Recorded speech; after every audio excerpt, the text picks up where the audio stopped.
Hi, Glenn. Thank you so much for coming on the Thrival Nutrition Podcast. How are you doing today? I'm doing really good. I've been looking forward to this all week long. Yes, same here. I haven't covered this topic yet, so you are the first.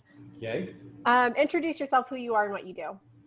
Well, my name is Dr. Glenn Livingston. I'm the author of a book called Never Binge Again. I'm a psychologist first and foremost, but I offer this book as kind of coaching and education because it's outside of the scope of practice or best practices for my profession. You'll understand why as we go along. I also spent a lot of years consulting for big food and big pharma and things that I kind of wish that I didn't do in retrospect, but spent a lot of years doing that. And then I eventually, long story short, wrote the book about my own struggles with overeating. I'd lost about 55, 60 pounds, and the book became a bestseller. We got 500,000 copies, and now I run a coaching network to help people that can't stop overeating. That's awesome. See, I know sometimes though our journey takes us into places you probably look back like, I wish I never did that, but everything happens for a reason. Absolutely, yeah. Youth is wasted on the young is what they say. So why is stress eating and binge eating so common nowadays? I see it everywhere. Well, if you look at, there are three major economic forces that are conspiring to create a perfect storm, in my opinion. There's big food. What big food is doing is engineering hyper-palatable concentrations of starch and sugar and salt and oil and excitotoxins. And then they're packaging it up in such a way to make it look as if it's nutritious. I remember consulting with a VP of a major food bar manufacturer who explained to me that their major profitable insight was when they realized that they had to take the vitamins out of the bar and put the money into the packaging instead. So they made it look more vibrant and full of nutrition.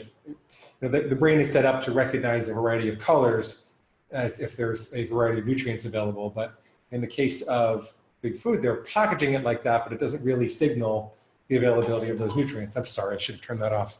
Oh, no, you're good. And I'll turn it off right now. So I think that that's going on. I think that these concentrations of pleasure were not available as we were evolving. There were no chocolate bars and pretzels and pizza and pasta and all of that stuff on the savannah, or chips. And there's a phenomenon in the brain called downregulation, where if you present a supersized stimuli, if you eat a chocolate bar every day, eventually your body's going to downregulate and apple's not going to taste anywhere near as sweet. Right. And it can actually get to the point that people feel like they need the chocolate to survive, like they're incapable of feeling pleasure without eating these supersized stimuli. And so it's a very addictive nature, but I don't mean to put the fault in the consumer. I don't mean to make people think that they're diseased or anything like that. There's billions of dollars going into targeting your lizard brain and making that happen. If you look at the animal studies on what happens when you short circuit the pleasure mechanism in the brain, if you put an electrode in the pleasure center of the brain and you allow the mammal, we started doing this with rats and then they did it with higher mammals, I think chimpanzees and eventually humans, you allow them to press a lever that stimulates that pleasure center. What happens is they want to press the lever thousands of times a day to the exclusion of their survival needs.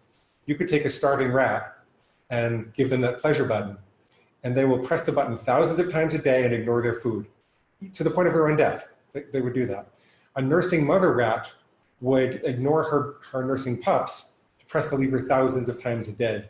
Rats will crawl over painful electrical grids, they will, to press this lever. I don't think it's a far stretch to say that we've engineered those pleasure buttons into our society. And at every corner, there is another fast food place where you can find a bag or a box or container, and people are like looking for love at the bottom of those bags and boxes and containers, and it's just not there. Right. So that's a big part of it. I think the advertising industry, people think advertising doesn't affect them. I did tens of millions of dollars of research in advertising, and I can tell you that advertising affects you more when you think that it doesn't affect you, because your sales resistance is down. So they have you where they want you. And the third reason is that the addiction treatment industry says that you can't resist even if you want to. You're powerless to resist. You have a disease. And it's a chronic, progressive, mysterious disease that gets worse over time. And the best you can do is abstain one day at a time. I don't think any of these things are true. I think that it's a common belief in our culture. I think that everybody's exposed to it. I think that people don't recognize that you have to mount a defense against this. They don't want to admit the level of power that these big companies have, and the darn stuff is so pleasurable. I mean, I was hooked on it for 3 decades, so I absolutely understand what the problem is. So that's why I think it's so prevalent in our culture. I think it's amazing that anybody can manage to eat well. Yeah, definitely. And then what is your background? I know you said you're a psychologist, that made you see this problem, understand it. And I know that you also said you had some personal issues as well with it. Yeah. So I didn't train to work with eating disorders. I actually trained as a couples and families therapist, and I worked with suicidal people. I worked with adolescents. I worked with couples after an affair. And I had a very big practice on Long Island for a while. But if I take you back further, when I was a boy, like 17, 18 years old, I made a discovery that I'm 6'4", I'm reasonably muscular. And if I worked out for 3 or 4 hours a day, maybe 2 or 3 even, I could eat whatever I wanted to. 6,000 or 7,000 calories, double pizzas, boxes of muffins, lattes, chocolate bars. Yeah, I could eat whatever in the world I wanted to eat, and I'd have no problem. I'd stay thin and stay strong. And it didn't bother me. I didn't think this was a problem. I thought it was a good thing. But as I got older, I found, and I was married and I had patients and I had to commute, I couldn't work out more than like 2 hours a week, much less 2 hours a day. And I couldn't stop thinking or eating food the way that I was, so I just got fatter and fatter and fatter. And my doctors were telling me that I was going to die because I had very bad cardiovascular genetics. My triglycerides reached 1,100 and something one time, I believe. And I mean, it was just awful. The worst part of it was that I wasn't present. I was always thinking about food. So I'd be sitting and working with this suicidal adolescent, and you have to be 100% present. And it's really important to me. It's really important to me to be present as a doctor because I come from a family of doctors. It was the most important thing in my life to be a good psychologist. But I couldn't do it because I'd be thinking, when can I go get pizza? When can I go get chocolate? When can I get to the deli? So I was very disturbed by it all. And I went to every love yourself thin approach I could imagine. I went to psychologists and psychiatrists. I went to Overeaters Anonymous. I hired the best eating disorders therapists around New York. I knew a lot of these people because of my family. And I learned things. It was a soulful journey. I learned things about myself. I'm not sorry that I did it, but it didn't help me to stop overeating. I can illustrate why in the final thing that I did before it started to turn around. I had been a marketing research consultant. I don't have kids and I never commuted, so I spent a lot of time on my career at home. And I consulted with these big companies, and I knew how to do these big marketing research studies. So I set one up for myself. I said, I really want to know what's the relationship between the things that people crave and what's bothering them psychologically. And I got 40,000 people over the course of several years when internet clicks were cheap to take a survey. I like your smile. And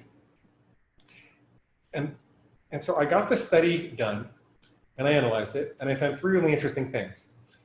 People who crave chocolate and can't stop eating chocolate, feel like they can't stop eating chocolate, they tend to be lonely, depressed, or brokenhearted. And my binges tended to start with chocolate, so that's kind of where I started looking. People who crave chewy, crunchy things tend to be stressed at work. And people who crave chewy, starchy things, like bagels or pasta or bread, as opposed to chips and pretzels, they tend to be stressed at home. And I thought that's really interesting. So I asked my mom, since I was a chocolate guy, and she's a therapist, I said, Mom, what is it in my upbringing that could have led me to associate chocolate with feeling lonely or brokenhearted? I said, I'm kind of in a bad marriage, and it makes sense that I'm feeling like that and struggling like that, but is there something in my upbringing? And she got this horrible look on her face, and she said, man, I'm so ashamed, but the truth is that when you were little, when you were about 1 year old, my father, your grandfather, had gone to prison. And I was devastated because I loved this guy more than anything. I adored him. I had no idea he was doing these things, and he was guilty. And I was just devastated. So I was really depressed. On top of that, your father, my husband, was a captain in the Army, and they were talking about sending him to Vietnam. And I was terrified. So I was paralyzed and depressed. And you would be coming running to me crying or screaming or wanting me to feed you or hold you. And I couldn't do it all the time. I just couldn't do it. So I got a little refrigerator and I put it on the floor. And I always kept it filled with a bottle of chocolate Bosco syrup. I'm dating myself with the brand name, but there was a bottle of chocolate Bosco syrup on the floor. And I said, Glenn, go get your Bosco. And I go crawling over to the floor, and I would grab the Bosco out of the refrigerator, and I would suck on the top, and I go into a sugar coma. And you would think that if this were the movies, I would say, Eureka, Mom, that's it. That's why I have this problem. Now I'll never have trouble with chocolate again. Give me a hug, let's have a good cry. But it's not how it worked. I had trouble with it. It actually made it worse. I don't mean look like you might want to say something. I don't mean to talk over you, but Nope. What actually happened, it was a good conversation to have. We did have a good hug and a good cry, and I forgave my mom and she forgave me, and I forgave myself. So I felt more compassionate towards myself. But it didn't work to help me stop overeating because there was this voice in my head that said, well, you know what? You're right. Your mama didn't love you enough. And she left a great big chocolate-sized hole in your heart. And until you can find the love of your life, you better go out and binge on chocolate. Let's go get some now. Yippee, let's go do it.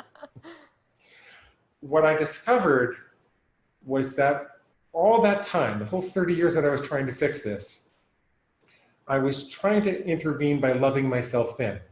I was trying to fill that hole in my heart. When it would have been much easier to disempower that crazy voice that said, that wants to use the hole in my heart to go and binge on chocolate. There is a guy who wrote some alternative addiction treatment literature called Jack Trimpey, Rational Recovery. He works mostly with drugs and alcohol, black and white addictions that you can give up entirely. And he was pointing out that the seat of addiction is really the lizard brain, and that there is no love in the lizard brain. The lizard brain is sociopathic. The lizard brain looks at something in the environment and says, do I eat it, do I mate with it, or do I kill it? So the lizard brain is like the brainstem. And then on top of the brainstem is the limbic system and then the neocortex. And this is where we live. Love and art and music and long-term plans and weight loss strategies and creativity and concern for your tribe, concern for your family, it's all up here. This is just like a bodily organ. This is like your ovaries or your testicles. And you shouldn't be learning to love this. You should be learning to manage it in the same way that you manage your bladder. Your bladder generates some very strong urges, but you don't pee in your mother-in-law's living room because you're not that kind of person, right? Right, I would hope. So this is the embarrassing part for me. What I did was I said to myself, okay, I have to make this into a black and white thing. So I'm going to say, I never eat chocolate on a weekday again. I will never eat chocolate on a weekday again. I'm going to decide that I have a pig inside me. You don't have to call it a pig, by the way. It's just what I called mine.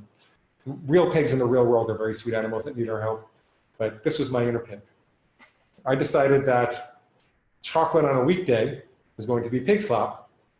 Any little voice in my head that said, a little won't hurt, you could start tomorrow, that was going to be pig squeal. Or it might say, you know, chocolate comes from a cocoa bean and that grows on a plant, and so therefore chocolate's a vegetable. Whatever it is, or if there's a big chocolate-sized hole in your heart, you better go fill it up. Whatever it is, that's pig squeal. I don't listen to pig squeal. I don't eat from a pig trough. I don't eat pig slop. I don't let farm animals tell me what to do. And as crazy as it sounds, as crude as that was, as primitive as that was, after 30 years of trying all these things, that's what started to restore my hope and enthusiasm and power. And it wasn't a miracle. It didn't work immediately, but I would have these microseconds where I'd remember who I was, the kind of person I wanted to be around that food, and I'd be able to go forward and make the right decision sometimes. And then it became more often, and then it became all the time. And then I started learning a lot more about why that was the case and kind of formulated into a more systematic approach. But yeah, I don't eat pig slop. I don't let farm animals tell me what to do. That's why I'm thin today. So That's awesome. So yeah. I know you just kind of gave an example. Is there any other top favorite things that you would recommend to help people stop overeating? Well, what I recommend is that you think about the number one trigger food or eating behavior that interferes with your life. Now, I know people binge on a lot of things, but it usually starts with something.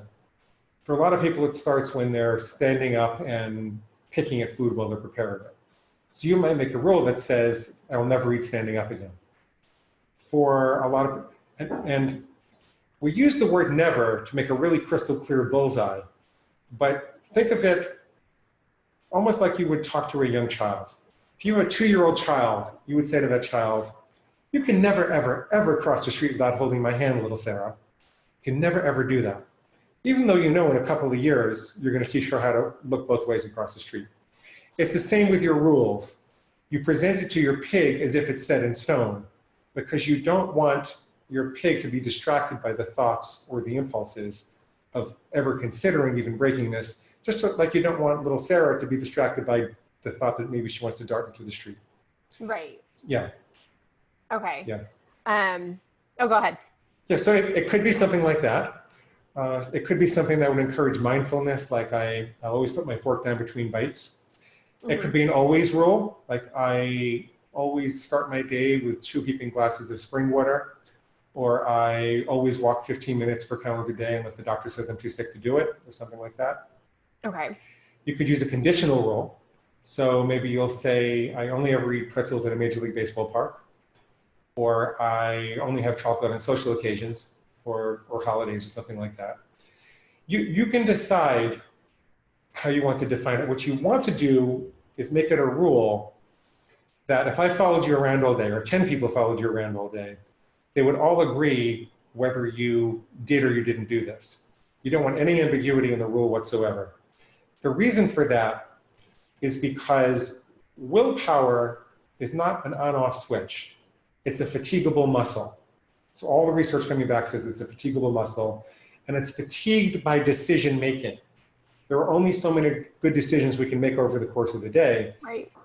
That's why so many people have trouble at night when they get to the refrigerator, because they've made all their good decisions already and they left their nighttime eating decisions to chance, and now they don't have any willpower to make those, those decisions. I'm getting overcalled. So when you make a rule like, I will never eat chocolate other than a Sunday again, you've eliminated all of your decisions. If you say, I'll avoid chocolate 90% of the time, well, every time you're in front of a chocolate bar, you have to make another decision. You're standing in line at Starbucks and you hear that voice in your head. Yeah. So you're wearing down your decisions. So you want to have rules. Start with one rule, whatever your single most difficult trigger food or behavior is, and then declare yourself 100% confident that you can and will follow this rule indefinitely, and watch your inner pig try to get you to break it. Listen for all the things it does to try to get you to break it. Okay. Sorry. Oh, no, you're good. The last thing I'll say is you define the inner pig as any thought, feeling, or impulse that suggests that you're going to break the rule either now or in the future until the day that you die. And that's how you do it. Okay. And then the people that, crave like chocolate, for example, and even a little bit kind of set them over the edge of like, they can never control, once they even have a little piece, it's just all down here from there. What would that be a similar recommendation? Well, for a lot of people, never is easier than sometimes. I use the example of only having chocolate on the weekends because it frightens most people away to think about giving up chocolate entirely. Right. In reality, I gave up chocolate entirely years ago, and I don't even crave it anymore. It looks like a big bag of chemicals to me. It took a while before I got there, but I don't even crave it anymore. You can kind of tell whether you're a never or a sometimes person by imagining what your life would be like in both scenarios. So suppose you decided you were going to only have chocolate on Sundays between now and the day that you die. And you imagine what your life is like in 1 year versus what your life would be like in 1 year if you had no chocolate. And go beyond weight loss, go into any changes to your skin or your joints or your health or the clothes that you wear or your energy level or your mental well-being or how you get along with your husband or daughters or spouse or parents or what your energy level is at work or what energy you have for activities. Look at your whole life and compare and contrast what it would be like sometimes versus never. If there's a dramatic difference, if never is much better, then you're probably a never person. That's probably your unconscious's way of telling you that you need to do never. But if it's not really that different, then you might as well try to do it sometimes. It's a little better to have more food freedom if you can. So, Right. yeah. Right. And I know you mentioned willpower. Is there ways to increase it and so you don't, feel Yeah. fatigued at night? Yeah. Well, there are a couple of ways. First of all, you can make those decisions in the morning. So you could you could think about your day, figure out what time you're coming home, figure out where you're going to get the food. You could even pack a little, Tupperware dinner for yourself and put it aside so that it's sitting there and ready for you when you get there. But, and you can also try to minimize your decision making over the course of the day. So people don't realize, but every time you look at an email or a text, that's another decision you have to make. Do I report it to spam?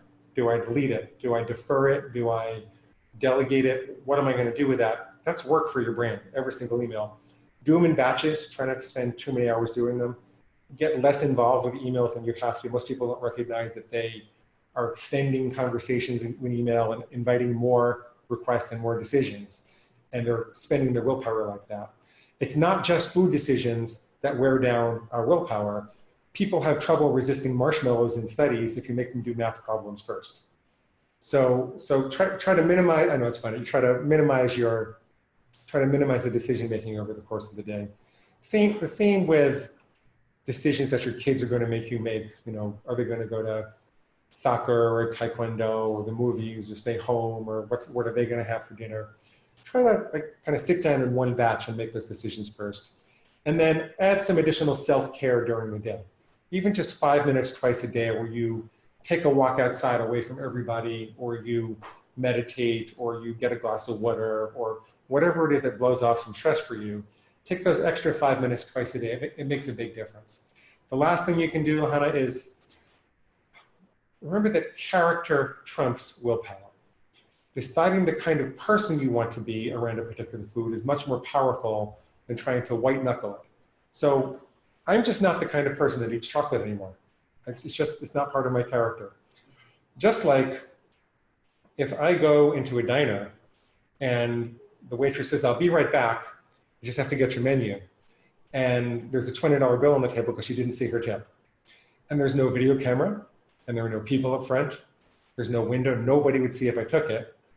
I don't take that $20 bill. Do you know why? Because I'm not a thief. You're a good person. I'm a good person. It's not the kind of person I am. See, as a matter of character, I decided that there are certain pleasurable things which would benefit me that I'm not going to engage in because of the kind of person I want to be. That's really what we're doing. We're thinking about our difficult food situations, and we're deciding what kind of person we want to be. And there are all sorts of pleasurable behaviors we refrain from because of the kind of person that we are. If I see an attractive woman in the street, I don't run and kiss her. If like I told you before, if you have to go to the bathroom, you do it in a very particular place. Right. If someone makes me really angry, I don't punch them in the face. There are all sorts of pleasurable activities that I don't engage in because of the kind of person I want to be in this world. Right. And you can do that with food also. I'm just arguing that you work that out for food too. Right. And then I know that you were just talking about like making decisions, and like meal planning is a great thing to kind of not one last thing you have to think about, like what's for dinner, and you just kind of plan it out. So I know you talked about it in your book, I think, how do you create your own food plan? Well, start with one rule and get a sense of mastery over that so that you can restore your sense of hope and enthusiasm and power over food. Once that's done, then you can add rules in 4 different categories. There are never rules, like I'll never eat chocolate again. Okay. There are always rules, like I always take my vitamins before I brush my teeth in the morning. There are sometimes or conditional rules, like I will only ever eat pretzels at a Major League Baseball park. And there are unrestricted rules, which like I can have as many unsauced green vegetables as I want to at any time. Personally, I can have as much fruit as I want to at any time, as long as it's whole, fresh, ripe, and raw. Okay. And then you just kind of use those rules and create things that you feel like the never rule would be something that you struggle with, like chocolate, things like that. Yeah. I will, at the end of the interview, if you remind me, I will give people a free set of food plan starter templates, which are rules. I call them starter templates because I want you to take responsibility for them and change them to your benefit. But I call them starter template. They are sets of rules that are set up for low carb versus high carb versus macrobiotic versus point counters versus paleo versus ketogenic, all the different philosophies that people have out there. We did our best to get a set of starter templates set up for. So you can see examples there if you want to, that'll get you started. But basically, awesome. Yeah. Where did you come up with this? Where did I come up with? The rules, like, making. Oh God, well, I was never going to publish this. I was desperate. I mean, I was eating myself to death, and I was desperate. And I kept a journal, me versus what my pig said.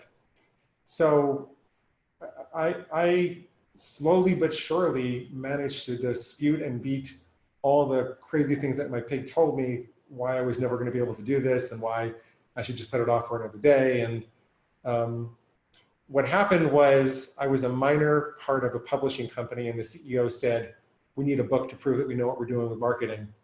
And I said, okay. And then we just published, I edited it into a journal as I was getting divorced, and it took off. So that's what happened.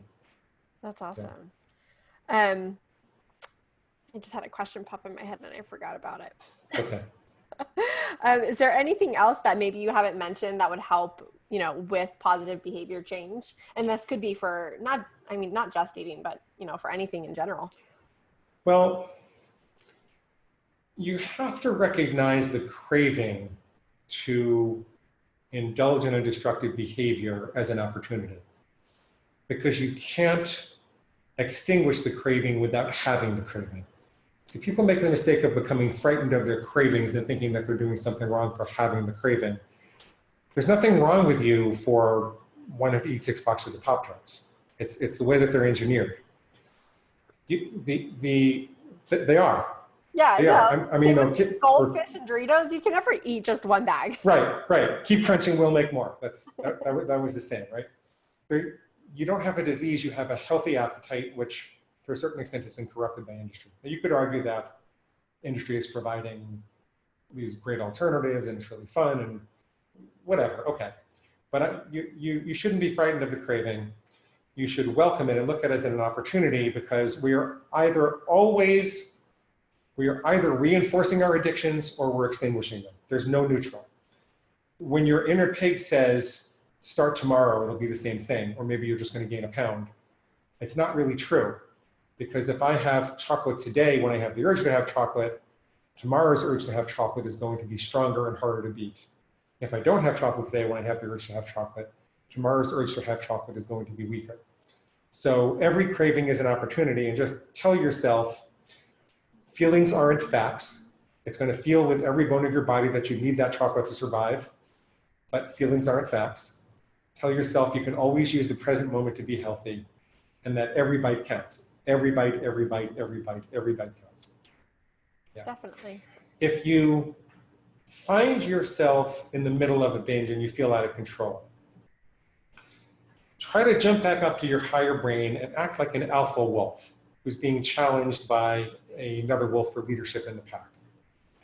Don't try to love yourself at that point. Try. Dominate this lizard brain part of you run amok, and you'll say, essentially, if you look at the alpha wolf when there's a challenger, it growls and snarls at the alpha wolf and says, get back in line or I'll kill you.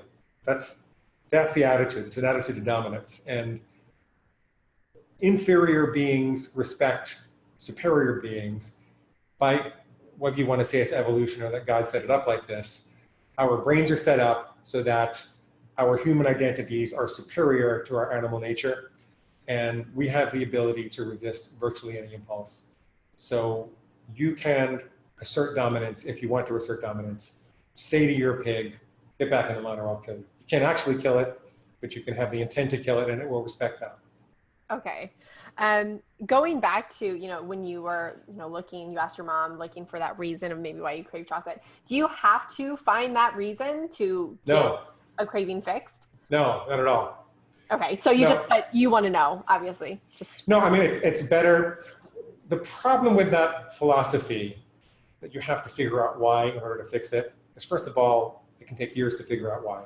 Right. And then it can take years to work through pattern if you're used to doing it. The food, even though that was the match that struck the fire with my mom, it clearly was the match that set up that pattern. Chocolate has a life of its own once it's starting to be in my system like that.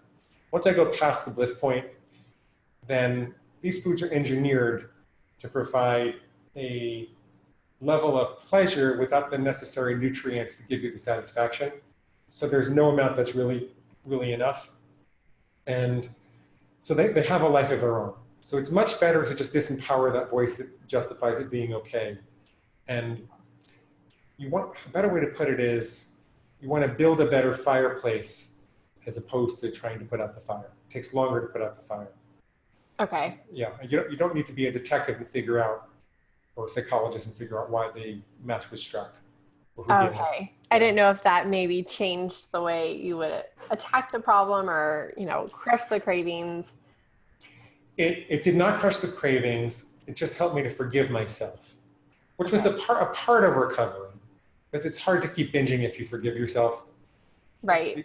When people are binging, they're often self-flagellating. They're really criticizing themselves. And part of that is actually the pig's voice. The pig is trying to make you feel too weak to resist the next binge. Saying you're pathetic. A silly analogy would be, if I accidentally touched the hot stove, I'm supposed to hurt for a second, right? Right.